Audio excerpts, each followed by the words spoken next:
একটা যখন ডিজিজ হয় আমরা কি করি, ডিজিজটাকে প্রিভেন্ট করতে হবে আমাদের, ডিজিজটা না হওয়ার জন্য। এই যে এখন কোভিডকে আমরা প্রিভেন্ট করার চেষ্টা করব না? This is called disease prevention. Disease প্রিভেনশনের জন্য আমরা কি কি করি?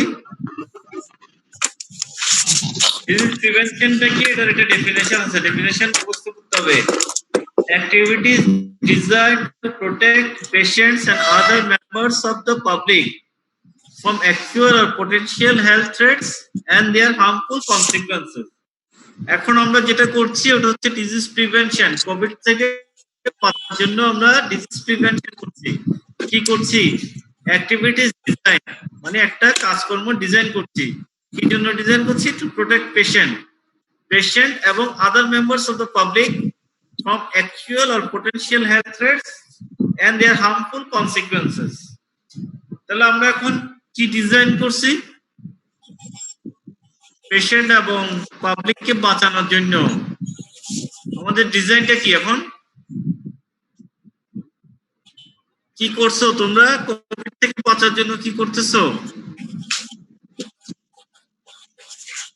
Social distancing, social distance maintain করতেছো। মেইনলি যেটা করতেছো, আমরা সবাই মাস্ক পরতেছি। মাস্ক কেন পরতেছি? পেশেন্টকে কেন বাঁচাচ্ছি? পেশেন্ট যে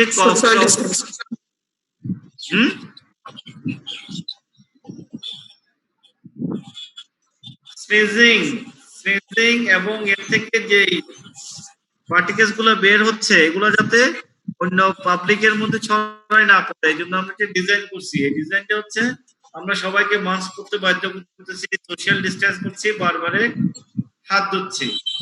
হাত হলো পেশেন্ট এবং পাবলিক বোথের জন্য উপকারী।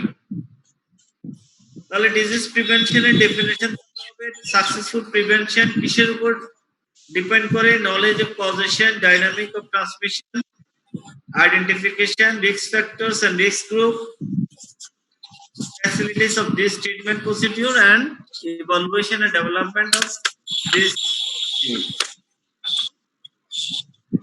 এই এটা পাইছো তোমরা? প্রেজেন্টেশনটা পাইছো? Yes, hello, sir. এই লেকচারটা পড়াইছিলাম আমি আগে, এটা দেখে নিও। তাহলে প্রিভেনশনের লেভেল কয়টা আছে? How many levels of prevention? Primary, secondary, tertiary? Yeah.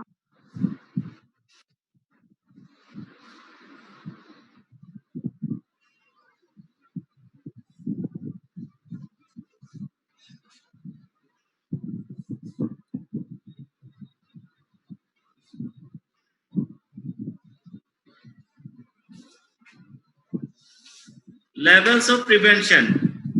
প্রিভেনশনের level পাঁচটা। একটা হচ্ছে প্রিমোডিয়াল, একটা হচ্ছে primary, secondary, tertiary and quaternary. তাহলে প্রিমোডিয়াল প্রিভেনশন কোনটা? ইন্ডিভিজুয়াল এন্ড মাস এডুকেশন, ব্যক্তিগত এবং সামষ্টিক সবাইকে এডুকেশন, শিক্ষা দেওয়া। প্রাইমারিতে health promotion and specific protection, health promotion করতে হবে, স্পেসিফিক প্রোটেকশন করতে হবে। হেলথ প্রমোশনের মধ্যে কি কি আছে? Health education, environmental modification, nutritional interaction and lifestyle changes. আর স্পেসিফিক প্রোটেকশনের মধ্যে immunisation, chemoprophylaxis and avoidance of risk factor. Secondary protection হচ্ছে, সেকেন্ডারি প্রিভেনশন হচ্ছে early diagnosis and prompt treatment. আর টারশিয়ারি হচ্ছে disability limitation, rehabilitation. Disability rehabilitation চার প্রকার: medical, vocational, social and psychological. আমাদের পুরো প্রেজেন্টেশনের জিস্ট হচ্ছে এটাই। আমাদের এখানে জানতে হবে what is disease prevention, what is the prerequisites of disease prevention and levels of prevention. Levels of prevention A primordial কোনটা? যেটাতে ইন্ডিভিজুয়াল এবং মাস এডুকেশন দেওয়া হয়, শুধু ওইটাই হচ্ছে primordial. Primary level of intervention কোনটা? Health promotion, specific protection. Secondary হচ্ছে early diagnosis and prompt treatment. Tertiary হচ্ছে disability limitation and rehabilitation and পরচেনারি। এখন কোভিড এর জন্য তোমরা কোন লেভেলের প্রিভেনশনটা করছো? কেউ একজন বলো তো, আমরা এখন কোন লেভেলের প্রিভেনশন করছি? প্রিমোডিয়াল। হচ্ছে প্রিমোডিয়াল আমরা ইন্ডিভিজুয়াল এবং মাস এডুকেশন সবাইকে দিচ্ছি না? সবাইকে Yes, sir. এটা দেওয়া অলরেডি প্রিমোডিয়াল। প্রাইমারি প্রিভেনশনের জন্য আমরা হেলথ প্রমোশন করছি। হেলথ প্রমোশনে সবাইকে হেলথ এডুকেশন দেওয়া হচ্ছে। অলরেডি আমরা ফেসবুকের কল্যাণে সবাই পিএইচডি করে ফেলছি কোভিড এর উপর। সবাই এখন সবকিছু জানি, মানে বেশি জানি, যা জানার দরকার তার চেয়ে বেশি জানি। আর নন মেডিকেল যারা আছে ওরা তো আরো বেশি জানে। বেশি জানে না হেলথ প্রমোশন? জি স্যার। Health education. তারপর হচ্ছে এনভায়রনমেন্টাল মডিফিকেশন। আমরা বলছি দরজা জানলা খোলা রাখার জন্য, মুক্ত বাতাসে যাওয়ার জন্য। এগুলো হচ্ছে এনভায়রনমেন্টাল মডিফিকেশন। স্যাঁতস্যাঁতে জায়গায় না থাকার জন্য, অনেক ক্রাউডেড জায়গায় না থাকার জন্য। এরপর হচ্ছে নিউট্রিশনাল ইন্টারভেনশনের জন্য আমরা কি করছি? ভিটামিন সি, ভিটামিন ডি, এই খাবারগুলো বেশি খাচ্ছি। ভালো ভালো পুষ্টিকর খাবার, প্রোটিন সমৃদ্ধ খাবার বেশি খাচ্ছি। এগুলো হচ্ছে nutritional intervention. Lifestyle changes. Lifestyle আগে যেরকম ছিল এখন অনেক চেঞ্জ হয়ে গেছে, অনেক কিছু আমরা করতেছি না। লাইফস্টাইল চেঞ্জ এখন চলতেছে। স্পেসিফিক প্রোটেকশনের মধ্যে ইমিউনাইজেশনটা এখনো আসে নাই। কেমোপ্রোফাইলাক্সিস চলতেছে। আমরা ভিটামিন সি খাচ্ছি, ভিটামিন ডি খাচ্ছি, অনেকে আইভারমেকটিন খেয়ে ফেলতেছে, হাইড্রোক্সিকুইনাইন খেয়ে ফেলতেছে, এজিথ্রোমাইসিন খেয়ে ফেলতেছে। কি জন্য? না হওয়ার জন্য। তবে স্পেসিফিক প্রোটেকশনটা কি?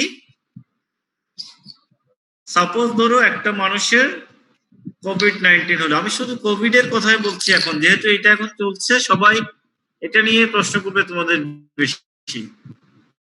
ধরো কারো কোভিড হইলো, এটা একটা ভাইরাল ডিজিজ না? জি স্যার। কেউ স্যার।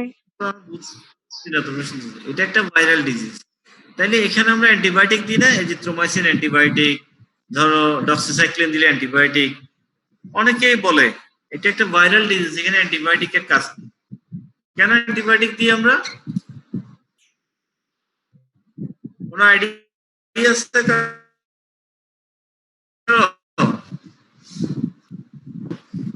ভাইরাসের মধ্যে আমরা অ্যান্টিবায়োটিক দিই, কেন দিই?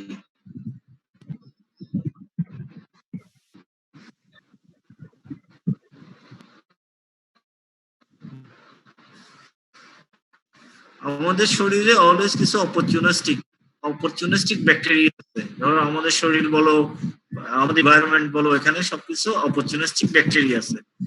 যে মাত্র আমাদের তখন এই ব্যাকটেরিয়া গুলো অ্যাটাক দেয়, যার ফলে আমাদের সেকেন্ডারি ইনফেকশন হতে পারে। সেকেন্ডারি ইনফেকশন, ভাইটাল অর্গান গুলো ধ্বংস হয়ে যাওয়া, এগুলা হইতে পারে।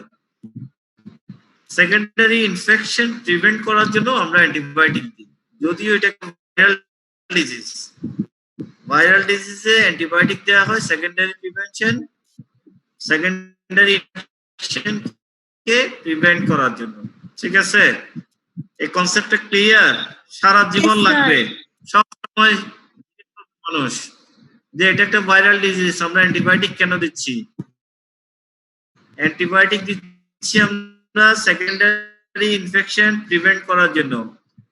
ব্যাকটেরিয়া গুলো অ্যাটাক করবে, তখন ওই অ্যাটাক করে যাতে আমাদের আরো ক্ষতি বেশি না হয়, এই জন্য সেকেন্ডারি ইনফেকশন না আমরা সবসময় একটা অ্যান্টিবায়োটিক রাখি, বাট এটা প্রেসক্রিপশন প্রোফাইলাক্সিস। সেকেন্ডারিতে হচ্ছে early diagnosis and prompt treatment. যাদের ডিজিজ হয়ে যাচ্ছে আমরা তাড়াতাড়ি ওগুলো ডায়াগনোসিস করতেছি। কিভাবে ডায়াগনোসিস করতেছি? সাইন সিম্পটম দিয়ে ডায়াগনোসিস করতেছি এবং আরটিপিসিআর করে। আরটিপিসিআর মানে কি? RT real time. Real time real time, test, rapid test আলাদা জিনিস। এটা হচ্ছে real time PCR. Real time PCR করে আমরা আর্লি ডায়াগনোসিস করছি এবং ফ্রম ট্রিটমেন্ট করছি। ফ্রম ট্রিটমেন্ট কিভাবে করতেছে? হয় হসপিটালে যাচ্ছে, অক্সিজেন দিচ্ছে, অথবা আমরা টেলিফোনের মাধ্যমে জেনে অনলাইন ট্রিটমেন্ট যেটা দিচ্ছে, অনলাইন প্রেসক্রিপশন দিয়ে ট্রিটমেন্ট শুরু করছি। টার্সিয়ারি হচ্ছে disability limitation and rehabilitation. Disability লিমিটেশনটা কি? একটা অ্যাক্সিডেন্ট হলো, একটা রিক্সাওয়ালার অ্যাক্সিডেন্ট হয়ে পাটা কেটে ফেলতে হয়েছে, তার একটা ডিসেবল হয়ে গেল না, তাকে আমরা একটা আলগা পা লাগাই দিলাম। এটা হচ্ছে টার্সিয়ারি প্রিভেনশন, ডিসএবিলিটি লিমিটেশনটা। একটা রোগ হয়েছে, রোগের পর সাইড ইফেক্ট হিসেবে তার একটা পা চলে গেছে, একটা চোখ চলে গেছে, আমরা তাকে একটা এক্সট্রা কারো থেকে নিয়ে রেটিনা কর্নিয়া লাগাই, বলো না ডিসএবিলিটি লিমিটেশন। সবচেয়ে ইম্পর্টেন্ট হচ্ছে রিহ্যাবিলিটেশন। একটা রিক্সাওয়ালা অ্যাক্সিডেন্ট হলো, তার পাটা কেটে ফেলে দিছে, তাকে আমরা একটা এক্সট্রা পা লাগাই দিলাম, সে কি আর রিক্সা চালাতে পারবে? না স্যার, তাহলে তাকে কি করতে হবে? তাকে রিহ্যাবিলিট করতে হবে। তাকে হয় আহ, অন্য একটা পেশাতে লাইন করে দিতে হবে, অথবা কিছু একটা করে দিতে হবে সে চলার জন্য। আর নাহলে তো সে আবার রিক্সা চালাতে গেলে ওই পানি আবার বড় বড় অসুবিধা হবে।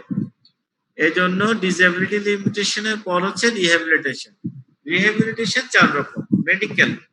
মেডিকেল হচ্ছে তার সারা জীবন হয়তো কিছু ট্রিটমেন্ট লাগবে, ওই ট্রিটমেন্টের ব্যবস্থা করে দেওয়া।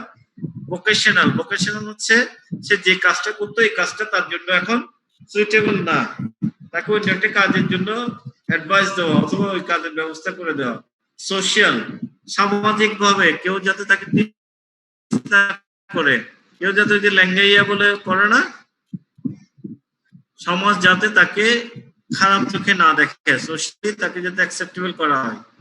এবং লাস্ট অফ অল সাইকোলজিক্যাল, তাকে মানসিক ভাবে শক্তি দিতে হবে যে তোমার কিছু হয় নাই। এটাই হচ্ছে আমাদের প্রিভেনশন, ডিজিজ প্রিভেনশন।